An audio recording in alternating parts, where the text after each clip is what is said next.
It is now my great pleasure to invite Peter Alexander to join Kath on the stage. Peter, who needs no introduction, but is a legendary Australian fashion designer known for pyjamas, loungewear and giftwear, a true entrepreneur. Please give Peter a big Melbourne welcome. Hi. I can't even remember the questions I asked.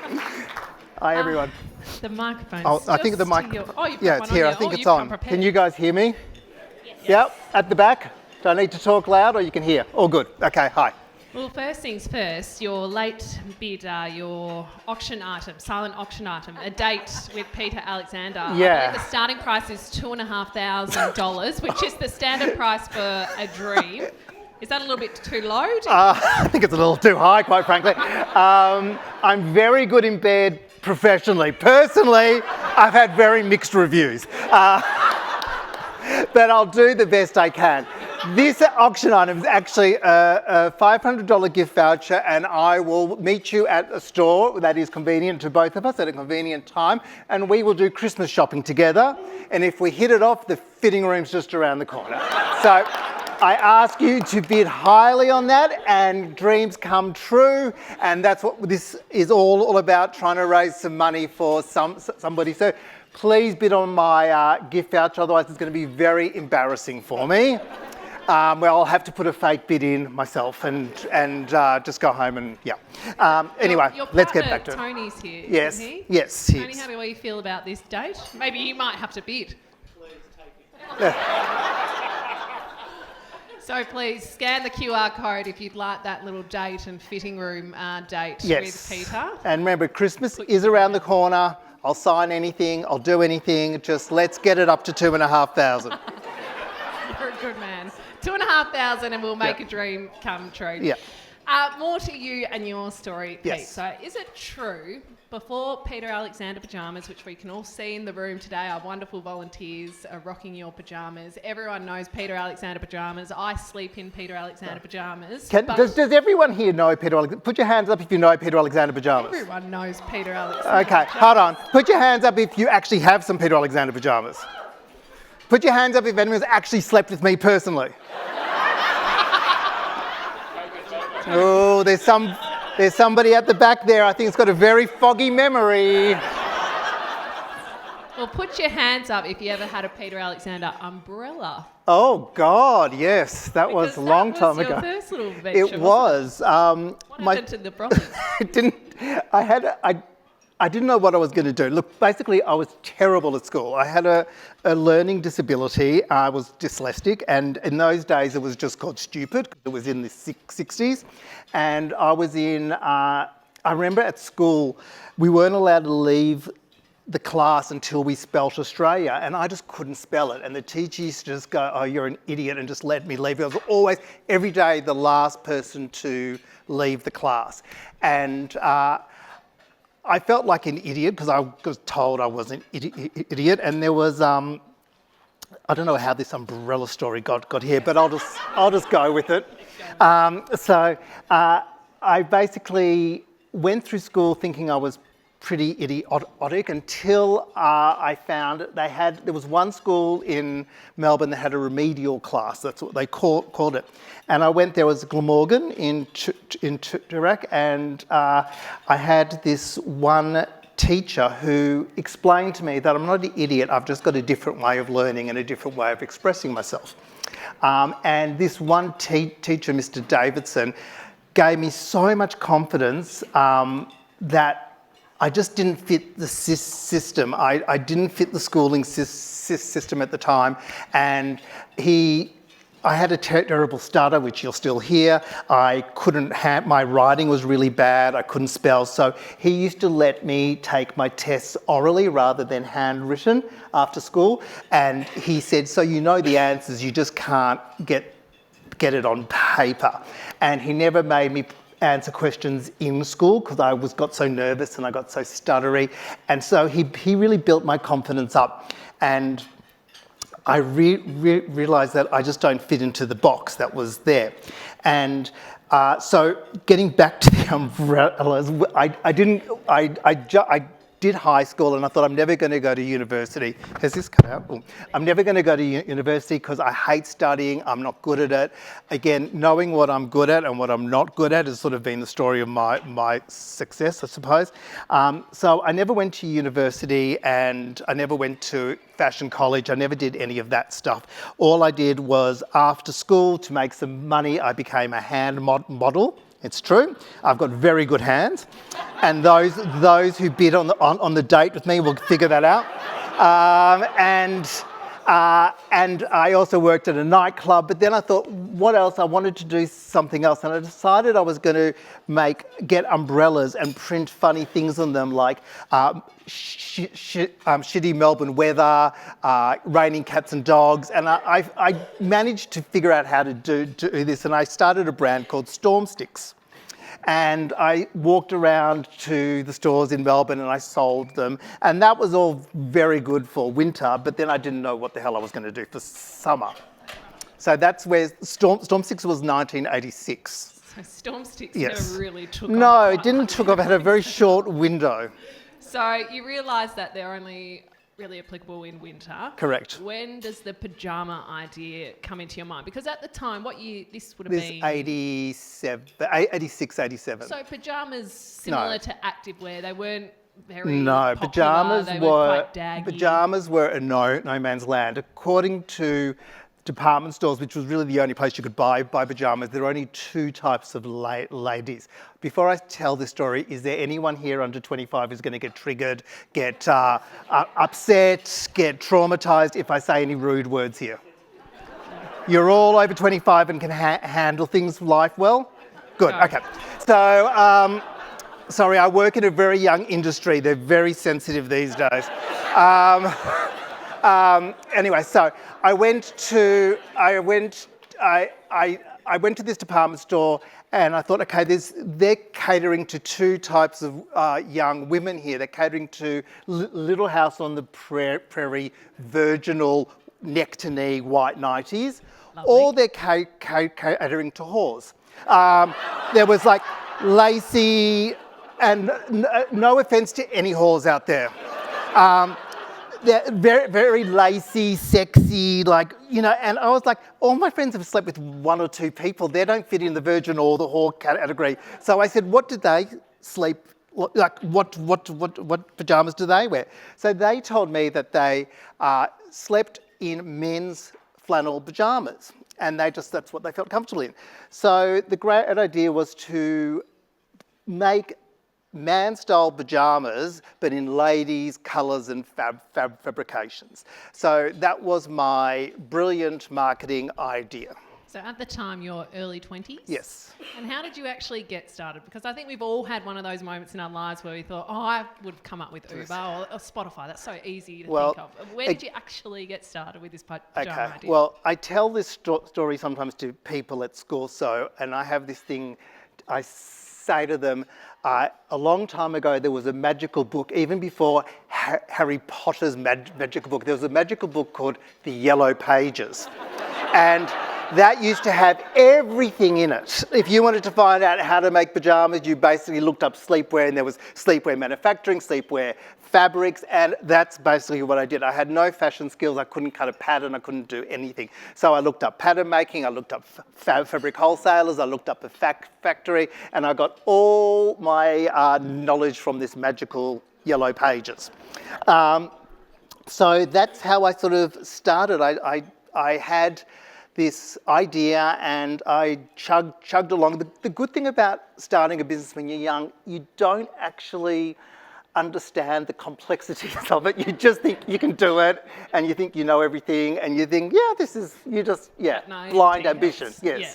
So what were the people around you saying? Your parents and those close friends, and I believe it was your dad who gave you the money to start? Well, my dad loaned me $3,000 to start the business. Everyone told me I'm crazy, that the fashion industry is a very big business game. Little people don't make it, successful. I got put off quite a lot, but my story if I had a long time, would tell you there's a lot of naysayers, and I've got told no a lot in my life, and there's sometimes you just got to go with your gut and take a chance. But I'm also a bit of a Jewish businessman, so I had that side of me as well. So I always had a plan B financially. So if things didn't go right, I knew I could get out of it. Like what? Do you have an example? Okay, of an example of that is when I first ordered pajamas from overseas, I had to do a minimum order of 2,000 pajamas, which was a lot of money for me back then. And I think they cost me $10 the pajama, let's just say. And I figured, what happens if I can't sell them all? What am I going to do to pay for those pajamas? So I went to a guy called Ron Hall, who used to run the Reject Shop. And I went to him before I ordered, and I said, I'm going to order these. How much would you give me for 1,000 of these if I have to? So I think he said something like, $8 or whatever the case might be. So I knew that I had that up my sleeve, that I wouldn't lose the massive amount. So I felt comfortable making this big order because my mum's house was on mortgage to make this order. I knew comfortable that I would be able to cover the costs. So that's what I mean about when people come up to me for advice on business. I always say, have your dream, but have a plan B, just in case. Luckily, your pajamas didn't end up in the Reject Shop. No. So you're starting this whole operation out Yes. of your mother's garage, Dining is it? room table, So how was yep. this working? Because obviously there Yeah, would just be okay, pajamas so- everywhere. And So my father unfortunately passed away very quickly of cancer, and I didn't pay him back the $3,000, but I don't think that matters. But he said to me when he was sick, he said, your mum's going to be really lost. She's never worked. She's been a stay-at-home mum, and could you look after her and employ her and keep her busy? Because my business had just started then. So I said, sure. So I figured I have to keep my overheads really low while business is starting off. So I worked from my mum's home. The garage was our stock room. We started doing business there, and it was good, but it certainly had its disadvantages, because obviously we saved a lot of money on rent and office and things like that. But Peter Alexander took off very quickly. We suddenly became a media darling. We suddenly were everywhere. People thought the business was a lot bigger than it actually was. So when people rang for pajamas, all I really had was my mum's phone line. So I remember saying to Mum, we've got to invest in a switchboard. She said, we can't afford a switchboard. I said, can we afford call waiting? That we could. So call waiting was $7 a month and worked well for us. Yeah. this was all just to make you. That was just to make it easier. and- Anyway. And then we also we forgot that Perth 3 hours later, so people would call Mum's home at like 11 o'clock at night, and Mum would answer, hello, is this Peter Alexander? And so we tried our best. But the thing that really happened at the business was, we started realising when people were calling for pajamas, they would get very intimidated if Peter Alexander himself answered the phone. So I didn't have any staff, obviously, so I would ring up. When the phone rang, I'd say, Peter Alexander, sleepwear, can I help you? And they'd say, could we speak to customer service? And I'd say, sure. And I would say, this is customer service, this is Matt speaking. And it would be, my name was Matt Saunders, and I would take their information, and they say, can you just put us through to the stock room because I want to check where the parcel is? I said, sure. G'day, Jim here. And I would be Jim from the stock room, and then they would want to go to accounts, pass the phone over to Mum, whose name was Gillette, but she was Janelle from accounts. So Mum and I had 6 different personas, pretending we were really big. We often got confused. Oh, you got through to the wrong person. Hold on, like this. So we muddled. We had no idea what we were doing the first few. I mean, if we had overheads, we would have collapsed for sure. But because we didn't have the overheads, we survived. I mean, we literally would save $6 on delivery by me driving in my car and delivering parcels myself and pretending I was a courier, just throwing it like that. So we did everything we could to save money. No flashy office, no nothing. We didn't even have business cards. We had nothing. But we learnt on the job, we survived, and the business kept growing. What were those critical moments where you said the business grew so quickly? Yes. Why? Was it someone taking a punt on you, or why do you think I grew think so because we quickly? offered a product that wasn't on the marketplace. And again, when people come to me with their dreams of what they want to do, I always say, is this something you're going in that you're already competing against someone? Or are you creating a new demand? I created a new demand. Sleepwear wasn't a category for fashion then. So it was just a new product. It was, for example, this is a good story too.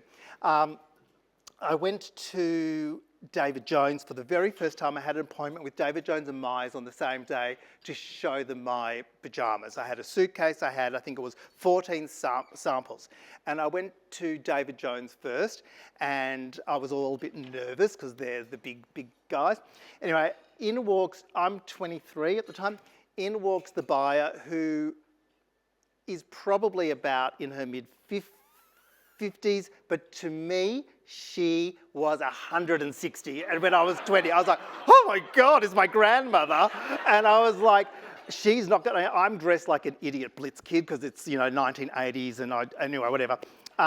So I open up my suitcase and I show her, and she just pulled it out and she said, you're wasting my time. And I said, what? She said, you have broken every sleepwear rule there is. There's no pale pink, there's no pale blue, you don't have Peter Pan collars, you button on the men's side, you've got one size fits all drawstrings, you're using rayon, you've got florals that are too big, no one wants to sleep in green or hot pink, which was very 80s.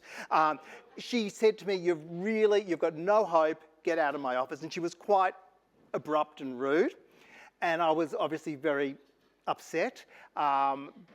And I thought, should I bother going to the Myer meeting? And I thought, look, I'm here, I'll just go. So I went to the Myer meeting straight after, and luckily, the buyer was overseas, and her assistant, who was my age, said, oh, I'm so sorry, the buyer had to go away, but I've been told to have a look at your product. So I showed her the product, and she said, oh my God, these are so different, so much fun. Oh, I love them, I love them. And we sort of connected. And she said, look, my buyer's never going to go for this. Let's do this. Let's take them down on the floor now. We'll handwrite our Kimbles, because remember, this is pre-computers and things. Handwrite our Kimbles, they were $60 at the time. Put a price tag on them, and let's see if we can sell those 14, because if we can, it will help me convince her. So we went down, we wrote handwritten things, stuck it on, and she rang me 48 hours and said, they're all gone, we need more. And that, I ended up then going into Myers, becoming one of their major stockists for sleepwear. And then the funny thing is, I get a phone call about a year and a half later from the old bag from David Jones. And you said? Huh? And you said yes or no? Oh, what a surprise, Muriel. I was like, hello. She said, hello, look, I don't remember what she called him. The head buyer said, your stuff's really going off. I would love to have a look. I said, but you did, my dear, you did. And, I'm not a bitter old queen. So anyway, my business brain clicked over, and I said, I would love to show you the collection. And then I went into David Jones again, they bought it, and then it ended up being almost like a bit of a bidding war, who could get the exclusivity on it. So yes, again, I've said no, always been told no, and then somehow I've managed yes. Crazy though, those sliding door moments, right? Yes. So if that lady hadn't been away and hadn't Exactly. sent her assistant, Exactly. then are you in Myer? Yes, I mean, another example of being told no was when Australian Fashion Week started it must have been 1993, 94, Sydney had its first Australian Fashion Week, and I said I would love to be involved in that. Australia's all about youth and colour and relaxed and good. And so I rang them and they said, oh, no, sorry, it's London, Paris, Rome, New York, Sydney. We're not doing sleepwear. We're doing, couture stuff. I said, but we're not about that. We can't compete with the fabrics. We can't compete with the construction. What we've got to offer in Australia is a whole fresh, casual approach. And they said, sorry, we don't think you're right. And because all the international buyers, they flew into Australia. So there was this hope that being picked up by a store in things. So they said no to me, and they were very Sydney snobby vibes going on. Sorry, anyone from Sydney, again. Hopefully no one's under 25 here. Then what I did, I got really pissed off by being told no. So what I did, it was $10,000 to enter the event at that time to stage the parade. So for $10,000, what I did, there was a trade show in Las Vegas called the Magic Show, and I bought a ticket. It was like $1,200 at the time. At the booth was, $5,000, and I set up a little booth in Las Vegas with a sign saying, "Have you ever slept with an Australian?" And I had 2 racks of pajamas, and I was there for 3 days, and I got into over 140 stores. So, thank you. Me, business brain switching off, bitter queen brain switching on. I rang up Australian Fashion Week and said, mistake, huge mistake. Because they were doing all this press at the time. Oh, we got into 3 stores. They were doing all this stuff saying how successful it was, that, there were 8 stores that bought this brand. And I was like, I just did 140 stores because I didn't bother with the crap. I just went straight to the thing. So again, people say no. If you really believe, sometimes you just got to do what you got to do. Can you give me a horrific, great, round of applause. To the not so good though, Can you give me a horrific story where you just thought, what have I done? Something's gone horribly wrong. The pitfalls of I'm assuming you're talking professionally. Yes. Professionally, okay, what have I done? Okay, it was the 3rd time I got my stock delivered from China. Now, this is probably a little politically incorrect at this time, but this is 1992. And there was still this buy in Australia thing going on. People wanted to buy Australian, but it was literally less than half the price to buy the same product overseas. So what I did was I put in my catalogue, here's a star pyjama made in China, here's a star pyjama made in Australia, exactly the same. One was $49, one was $59. You can choose whether you want to buy the Australian one. I think they all bought the China one. So as much as that's not what you want to hear, that was the fact at the time. So I took my production off to China, and the 3rd time I did this, you had to do, I don't know if they still do them now, letter of credits where you have to pay for the goods as they leave there. So I did that, and again, it was quite a big order because my business was just growing. When the stock arrived, when the boxes arrived, they stunk. They had got water in them. All the pyjamas were ruined. All the stitching was terrible. The pyjamas was falling apart, and I rang them up, and they basically said, bad luck. And they were like, I was very naive, and they basically said, we've got our money, you can't sue us, we're overseas. And I was like, this is the end of my business, I have to sell my mum's house. It was very dramatic at the time.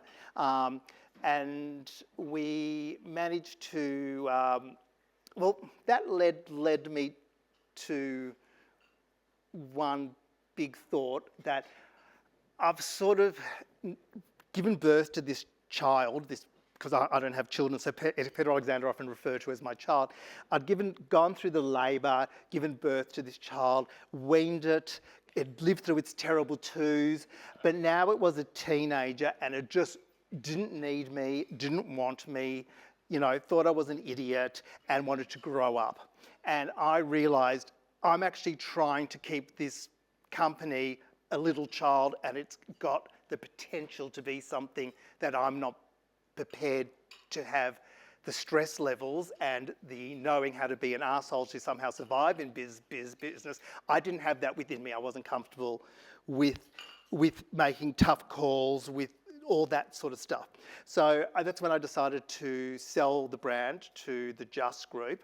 I still work there as creative director, but that was a really tough call because I love the brand, but it got bigger than me. And again, one of my keys to success is understanding what I'm bad at, and what I'm bad at is stress.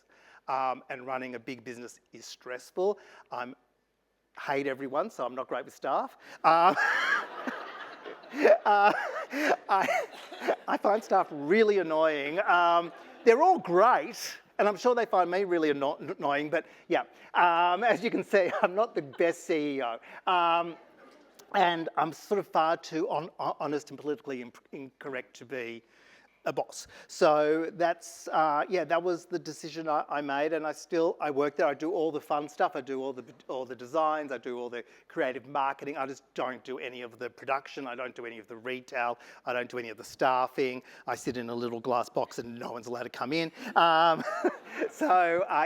That's... It's a great skill to have, isn't it? To know what you're not good at. Yes. And to surrender to that. Yes, because there's a lot of people who think they're really good at things. Well, the ego gets in the way. Yes. They think they know it all, but no. So this is your child, it's your baby, you've Yes. gone through all those stages. When you realise it's a full-blown adult, Yes. I'm not sure whether this was before you sold the business or after it. Did Okay. you have those pinch me I moments do where have you thought, a full adult Jesus, thing. this Okay, is an so empire? I at the moment when I sold my brand, it was turning over $6 million a year. I remember What year was that? 1999, and I remember 3 people were interested in buying the brand. One wanted to pay me a lot of money, but wanted me to stay in the exact role I was in. Another one wanted to buy it, but wanted me out of the business, and they were just going to take the brand. And the third place would buy it, not for as much money, but only if I came on and signed, and I sort of grew, my financial rewards grew with the business to encourage me to stay. They realised the business was me, while some people didn't. So I decided to go for the one that I have to believe in the business. I do believe in the business, and as I said, now it turns over more than $500 million a year. But at the time, I went with the one that said, you have to come with the business. But the bit where I knew it was an adult business was when Mum and I sold the business, we thought it was probably worth about, I don't know, 500,000-600,000. And I said to Mum, imagine if we get $1 million and we're millionaires. Like, the thought of being a millionaire was like, could you imagine like us being millionaires? So Mum and I went to the meeting, and it was like the movies where we had this table, and there was 4 lawyers from Just Group there, Just Jeans it was called at the time, and there was me, Mum, and my lawyer. And they did that thing where they write the number on the piece of paper, and they... It must have been the thing in 1990, and they gave it to us, and I was like, oh, let me just have a look. So I went and I picked it up, and I was like, and I couldn't believe it. It was worth quite a few of those. And I was like to Mum, and I said to my lawyer, why is it worth so much money? And they said, it's got amazing goodwill. Wait, at the time, were you not trying to act cool and be No. That's a good starting point. No, I wasn't. I actually, he said we can negotiate for more. I said, just take it. I'd never seen such much money. As again, not a great CEO. So I took all those things, and I didn't realise that it was judged also on this goodwill. And what they'd done is they'd surveyed all these people, and everyone loved Peter Alexander, and everyone wanted it, and they couldn't get it. So that's when I realised my brand was an adult, and now it's almost a grandfather. What did your mum think, and also your own personal story of knowing that your dad had asked you to look after your mum, and you two went on it's funny, when I sold the business, Mum worked like a dog. I mean, I don't think I ever paid her. She just literally, we worked day, night. She loved it. She loved the success. She adored the whole thing. She just was over the moon with excitement, and now I've just forgotten the question you just asked. About your dad asking to look after Oh it. yeah, oh that's right. So when I sold the brand, I said to the Just Group, three conditions I come. One is I take all my staff with me. Two is I have to take my mum with me because at this stage I had staff. And three is I have to bring my dog to work because I had my sausage dog. And this was in, again, early 90s. There wasn't such a thing as bring your dogs to work. Now my office is like, a zoo. Because everyone over 25 needs a support animal just to help them get through the day. Anyway. At the time, you would have been a bit of a diva. Yeah, so I was. with your dog. So they said yes to all three, and so they put me on the ground floor so the dog could run around there, and I loved that. The dog survived longer than my mum. My mum could not stand not being the boss. So she lasted about a year with the Just Group, and everyone said to me, "You'll only last a year. You'll hate being a boss." I loved not being a boss. I loved it. I actually really enjoyed that side of it. So yeah, Mum lasted a year, then she left and retired, and I'd given her half the money I got, so she had a very nice time. And how it all worked out that you signed with them. Obviously, the money was a key factor, but the introduction to Key and the friendships and relationships. Yes. Well, have now formed.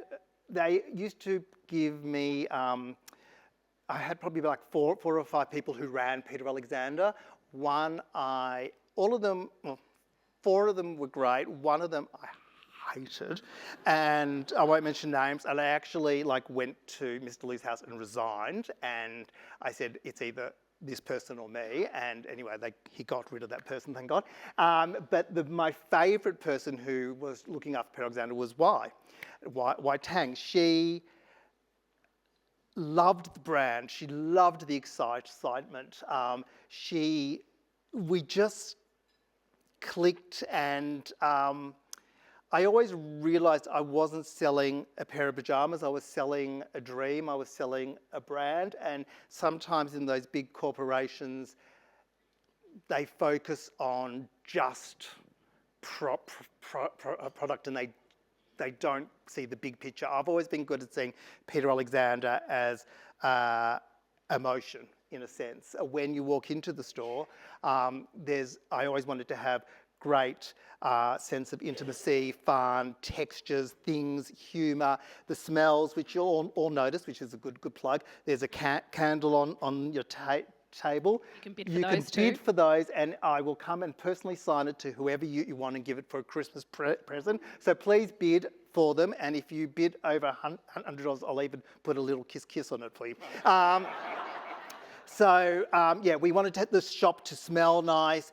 We wanted them to see images of Mum and me and the dog, and we wanted emotion. I said my nightmare for a store was to walk in and see a rack of clothes. I want people to walk in and feel something, to say, "Oh, I've entered into the Peter Alexander world. I've entered the pink doors. Isn't this fun?" It was just a beautiful creative challenge for me to create that retail space, and it's just resonated with people so quickly. What do you think your dad would think? It's funny. Dad always had great faith in me. It was sort of weird because I was like this strange gay person who couldn't catch a football, and he was a big footy person, and I was terrible at school. He always had this faith in me that I would do well. He always said, "No, you've got it. You've got what it takes." And I didn't know why. He said, because you get out of bed and you go, like my sisters used to sleep until 10 or 12, because and he was like, "No, you're out there. I don't know what it was. I credit a lot because I could have turned out very differently, having a lot of negative influences when I was young about my stupidity. They were always really positive, and my dad would have just said, "I knew it." I don't think he would have been surprised, which is a very nice way to go. But even to this day, I think, what would Dad say? And advice Dad gave me when he went into business is treat each customer like you would want your mother treated. And I still say that. I mean, I've got a store conference today where there's 140 managers coming tonight at the Crown, and that's the story I still tell them. You have to treat each person as if they're almost family, that they're not just a random hi, how are you? They're, you know, it's a personal shop. I've got a name, my name's on the door, and you represent that name, and that name isn't a fancy name, it's a real person. Any regrets? Anything you do differently when you sit here today and reflect I would on it all? definitely, I would never have bothered going to fashion school, but I would have gone to business school. I think it took me 7 years to turn a profit. I think if I went to business school, I could have turned a profit in 18 months, but I didn't know what the hell I was doing. So I did the best I could. We survived it because we kept our overheads low, but that's probably the one regret, that I could have just done a basic business course. Well, hey, I think it all worked out in the end, didn't it? It's been amazing listening to your story. Thank I think you. we could all listen to Peter for hours, but someone who gets that lucky date will be able to listen to Peter Yes. for hours. And Make sure you bid for these, because if you all bid $100, it's $2,000, Oh, make it more, right? So 200, please bid for 300. these now, and I'll come and sign it. I've got my pen here, and I will sign it. Finally, before we let you go, Yes. a word on the charity and why it meant so much for you to be here today, to come here for Key Well, and again, support Dreams you to said Live. why. It's all about honouring why. I spoke at Y's funeral. I just cried through the whole thing, which is so weird because I'm on antidepressants and I never cry.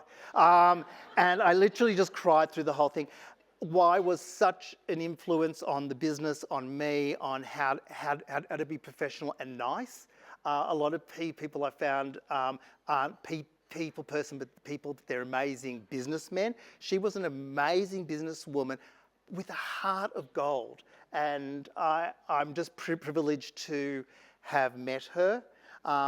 Again, I don't think there's anyone. You're very lucky if you're in this room and have never been touched by cancer. Not yourself, but somebody you know, somebody family. It's just something that I think we all relate to. So it was a privilege when I got asked to come talk, and I'm excited that we can raise some money for people to live their dream. Well, it has been an absolute pleasure listening to you speak. Congratulations Thank on you. all your success, and thank you for being Thank here you. today. A round of applause, Peter Thank you. Alexander.